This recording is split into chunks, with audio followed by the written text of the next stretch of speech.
আসসালামু আলাইকুম। Hello everyone, কেমন আছেন সবাই? বাসায় কোনো গেট টুগেদার বা কোনো ঈদ বা কোনো অনুষ্ঠানের আগে আমাদের অনেক রান্না বান্না থাকে আর কি।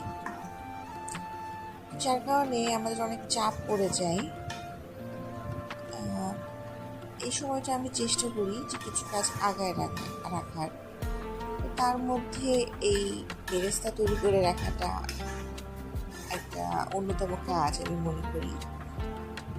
বিশেষ করে পোলাওয়ের কোনো আইটেম করলে আপনারা এই কাজটা করে রাখলে মানে বেরেস্তাটা যদি রেডি করে রাখেন তাহলে পোলাওয়ের যে কোনো আইটেম, পোলাওয়ের আইটেমের সাথে আর যেগুলো যায়, যে বিফ বা কাবাব বলেন, কোরমা বলেন, যেটাই বলেন না কেন, বেরেস্তাটা করে থাকলে আপনাদের অনেকটা কাজ আগায় থাকে আর কি।